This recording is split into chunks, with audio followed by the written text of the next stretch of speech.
तो देखिए ये है सर्विस बिल मेरे हाथ में, जो मैंने टोटल पे किया है वो है। तो मैंने उनसे पूछा कि क्या आप ठीक कर सकते हो, उन्होंने बोला कि नहीं। अगर आपने ये सफाई वाला पार्ट ठीक से नहीं किया तो मैं कैसे मान लूँ कि दूसरा वाला पार्ट है उसको ठीक से किया। नमस्कार जी, welcome back to my channel. आज है 17 फरवरी 2025, दिन सोमवार, और आज मैं ले जा रहा हूँ अपनी टाटा पंच प्योर पेट्रोल को इसकी सेकंड सर्विस के लिए।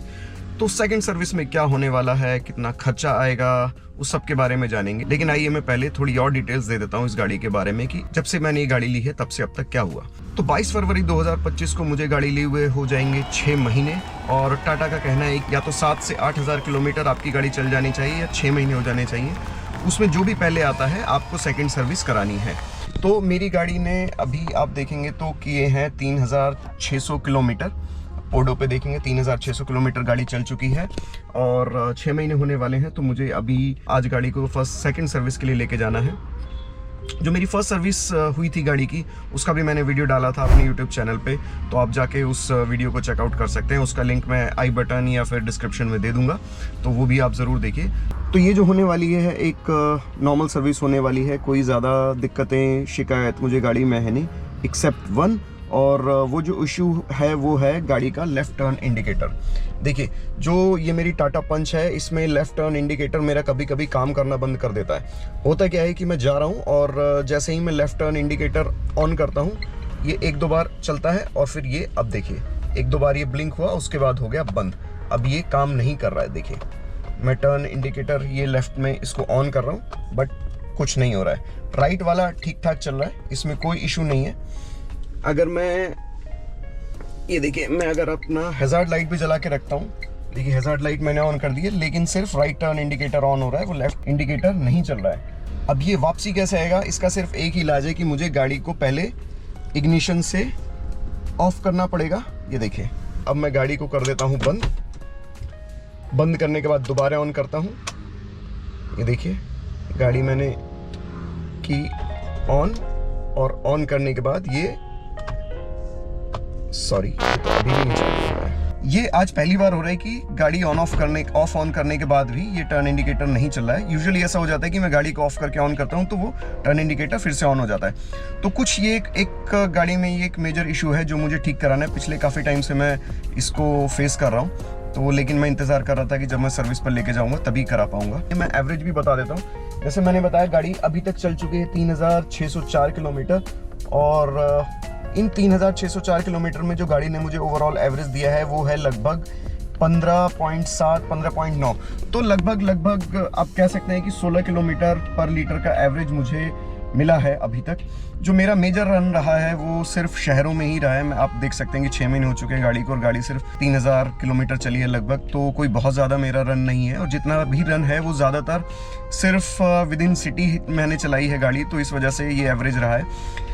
एक बार मैं गाड़ी को पहाड़ में ज़रूर लेके गया था, जहाँ पे मैंने करीब 800 किलोमीटर इस गाड़ी को चलाया था, और तब जो इस गाड़ी ने मुझे एवरेज दी थी उसका एक मैंने वीडियो बनाया था, वो आप जाके ज़रूर चेकआउट कर सकते हैं। उसका भी लिंक मैं दे दूँगा। और इसी के साथ एक बार मैंने जो गाड़ी का एक फ्यूल इकोनॉमी टेस्ट करने के लिए गाड़ी दिल्ली से मैं गाज़ियाबाद आया था, तब मैंने एक फ्यूल इकोनॉमी पर एक वीडियो बनाया था कि गाड़ी दिल्ली से गाज़ियाबाद आते समय नॉन पीक ट्रैफिक आवर्स में कितना फ्यूल इकोनॉमी देती है। तो उस टाइम जो उसने मेरे को, इस गाड़ी ने जो मुझे फ्यूल इकोनॉमी दी थी, उससे तो मैं अमेज रह गया था यार। 22-23 का लगभग फ्यूल इकोनॉमी मिली थी। तो जी हम पहुंच चुके हैं ये साब मोटर्स, जो कि है टाटा मोटर्स का ऑथराइज सर्विस सेंटर। तो यहाँ पे हमारा एक्सपीरियंस कैसा रहता है बताता हूँ मैं आपको। सर्विस के लिए हाँ जी,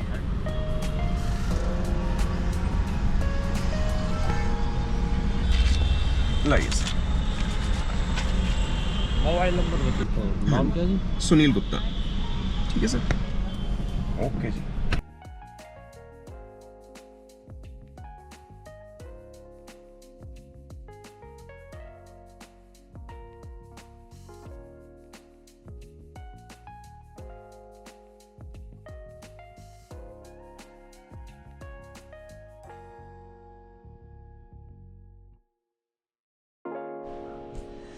देखो यार, ये है मेरा सर्विस एस्टीमेट जो मुझे सर्विस एडवाइज़र ने बना के दिया है। इसमें आप देख सकते हैं यहाँ पे जो सेकंड सर्विस है फ्री है, जो उसका लेबर कॉस्ट है वो एकदम फ्री है। उसके अलावा जनरल चेकअप उसमें होगा, सेकंड सर्विस में वॉशिंग क्लीनिंग वो भी सब इंक्लूडेड है। अच्छा, इसके अलावा ये लोग मुझे कुछ और चीज़ें रिकमेंड कर देते कि मैं कराऊँ, मोस्टली कॉस्मेटिक। तो ये सब जो भी चीज़ें थी, एंटी रस्ट कोटिंग 2600 रुपये और टेफ्लॉन कोटिंग 2950 रुपये, प्लस ये एग्जॉस्ट कोटिंग जो आई थिंक 950 रुपये है, प्लस ये इंजन वैक्स 350 रुपये, ये सब मैंने बना कर दिया है। हाँ जी, तो शाम के बजे है 5 और मुझे गाड़ी मिल गई है सर्विस से वापस। पूरा दिन लग गया। पूरा दिन कैसे लगा मैं बताता हूँ डिटेल। मैंने 11 बजे सर्विस सेंटर में एंट्री कर दी थी। उसके बाद सर्विस के लिए मैंने गाड़ी दी, मैं बैठा रहा, लाउंज में वेट किया। 3 बजे मुझे बोला गया कि गाड़ी मेरी रेडी है।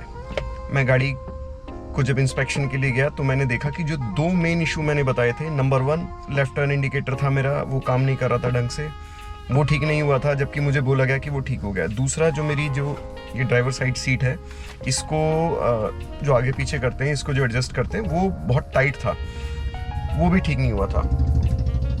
तो फिर उन्होंने किसी दूसरे टेक्नीशियन को बुलाया। दूसरे टेक्नीशियन ने मुझे बोला कि सर, ये जो इंडिकेटर का इशू है, ये जो मेन है, इसके लिए हमें ये पूरा पैनल खोलना पड़ेगा और इसके लिए गाड़ी छोड़नी पड़ेगी।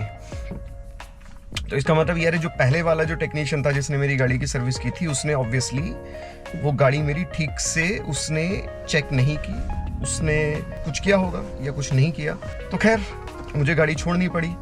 इशू ये नहीं कि गाड़ी छोड़नी है, कि यार अगर आप जो पहले वाला टेक्नीशियन था, अगर वो पहले देख लेता, केवल एक उसको ढंग से इंस्पेक्ट कर लेता, तो उसको पता लग जाता कि उससे ठीक हो सकती है या नहीं ठीक हो सकती, या किसी दूसरे टेक्नीशियन की ज़रूरत पड़ेगी, या गाड़ी को मुझे छोड़ना है। तो एटलीस्ट मैं गाड़ी को उसी समय सुबह सुबह छोड़कर ही वापसी घर पर आ जाता और अपने काम निपटा लेता।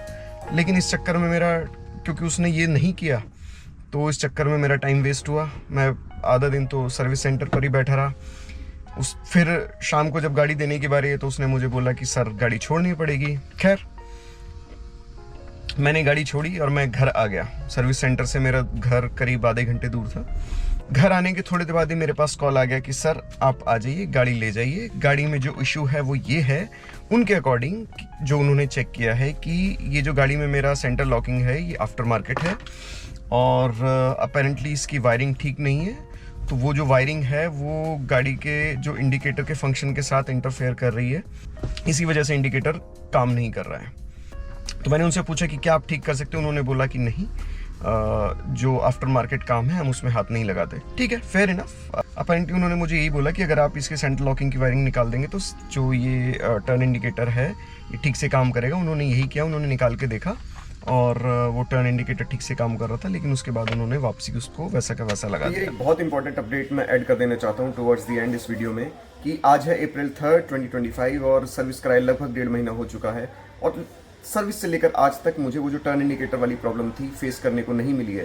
हालांकि टेक्नीशियन ने बोला था कि वो प्रॉब्लम नहीं ठीक हुई है, लेकिन मैंने गाड़ी चलाते हुए वो आज तक प्रॉब्लम नहीं फेस की। तो इसका मतलब वो प्रॉब्लम ठीक हो गई। जब उन्होंने वायर निकाले और दोबारा लगाए तो वो प्रॉब्लम रिजॉल्व हो गई।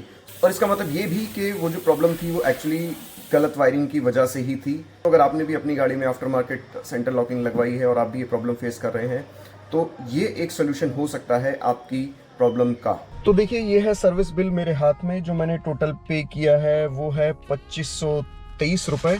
और इसमें जो मेजर खर्चा जो है इस सर्विस में, सेकंड सर्विस में, वो है इंजन ऑयल चेंज का, जो कि मैंने खुद से कराया है। अगर आप इंजन ऑयल चेंज नहीं कराते हैं तो जो 1800 का इंजन ऑयल प्लस लगभग 180 रुपये का जो ऑयल फिल्टर है, ये चेंज नहीं होता, तो ये आपके करीब 2000-2100 रुपये ये बच जाते। तो 1800 प्लस 180 ये है, और प्लस जो इन्होंने लेबर चार्ज किया है इंजन ऑयल चेंज का, ये है करीब 354 रुपये। तो ये सब आपका बच जाता और आपको जो टोटल पे करना पड़ता वो 300-350 रुपये पे करना पड़ता। अब इस 300-350 रुपये में और इन्होंने क्या चीज़ें जो है जिसके मुझसे पैसे लिए हैं, वो है एक ये विंड स्क्रीन फ्लूइड 50 ml और एक डिस्टिल्ड वाटर इन्होंने यूज़ किया है। आई डोंट नो किस चीज़ के लिए यूज़ किया distilled water, may be windshield cleaning के लिए। और एक कॉटन का कपड़ा जो गाड़ी को साफ़ करने के लिए। और सर्विस प्लस, हाँ ये एक मेजर खर्चा है। देखिए, सर्विस प्लस 3M लुब्रिकेशन, मुझे नहीं मालूम कि ये लुब्रिकेशन उन्होंने कहाँ यूज़ किया है, मैंने पूछा भी नहीं, बट 350 रुपये इन्होंने ये इस के लिए लगाए हैं, 3M लुब्रिकेशन सर्विस प्लस। हाँ, तो बाकी ये सब टैक्स वगैरह लगा के टोटल जो खर्चा हुआ है वो है 2523 रुपये। तो यार ये था मेरा सेकंड सर्विस का एक्सपीरियंस। बाकी अगर मैं सर्विस क्वालिटी की बात करूं तो यार I am not really exactly very happy. मतलब कुछ चीज़ें हैं कि अगर आप सर्विस कर रहे हैं यार, तो जैसे बहुत छोटी छोटी चीज़ें हैं, जैसे फॉर एग्जांपल गाड़ी में अभी ये कपड़ा मारने के निशान शीशे पर काफ़ी क्लियरली विजिबल है। आई डोंट नो कैमरा देख पा रहा है कि नहीं, बट ये विंड स्क्रीन पर भी और साइड के शीशों पर भी। तो यार अगर आप चार्ज कर रहे हो और अदरवाइज आप सर्विस में कर रहे हो, राइट, फर्स्ट सेकंड सर्विस में आपने कुछ करना तो होता नहीं, सिर्फ गाड़ी की इंस्पेक्शन करनी होती है और गाड़ी को क्लीन करना होता है। और अगर कहीं पे कुछ आपको कमी पाते हैं तो वो ठीक करते हैं। वो सब इशू था नहीं, तो आपको सिर्फ इंस्पेक्ट करना और गाड़ी को क्लीन करना है। तो इन दो चीज़ों में से अगर आपने एक चीज़ नहीं ठीक से की, अगर आपने ये सफाई वाला पार्ट ठीक से नहीं किया, तो मैं कैसे मान लूँ कि आपने दूसरा वाला काम जो दूसरा वाला पार्ट है उसको ठीक से किया होगा। खैर एनीवेज, ये ही हालत है इंडिया में। जो ऑथराइज सर्विस सेंटर्स हैं, मोर और लेस सभी ब्रांड्स का ऑलमोस्ट सिमिलर सा इशू है। खैर बहुत ज़्यादा, मतलब ऐसे मैं नेगेटिव भी नहीं कहना चाहता अभी एज ऑफ नाउ, बट बहुत ज़्यादा एक पॉजिटिव भी एक्सपीरियंस नहीं रहा। मच बेटर हो सकता था, सिर्फ और सिर्फ थोड़ी सी अगर ये लोग हल्की सी केयर करते, छोटी छोटी चीज़ें हैं, अगर ये पहले से ध्यान दे लेते। तो यार ये था मेरा टाटा पंच प्योर पेट्रोल का सेकंड सर्विस का एक्सपीरियंस, जिस पे मैंने खर्च किए टोटल 2523 रुपये including engine oil change. Hope के इस वीडियो को देखने के बाद आपको कुछ सीखने को मिला, जानने को मिला। अगर हाँ आप भी कोई गाड़ी ऑन करते हैं, चाहे वो किसी भी ब्रांड की हो, तो मैं ज़रूर जानना चाहूँगा कि आपका सर्विस सेंटर का एक्सपीरियंस कैसा रहा है। तो मुझे कमेंट में ज़रूर बताइए कि आपका जो सर्विस सेंटर है वो अच्छा है या ऐसा ही है या इससे बेटर है। चलते हैं सर, थैंक्स फॉर वॉचिंग, मिलते हैं नेक्स्ट वीडियो में जल्दी ही।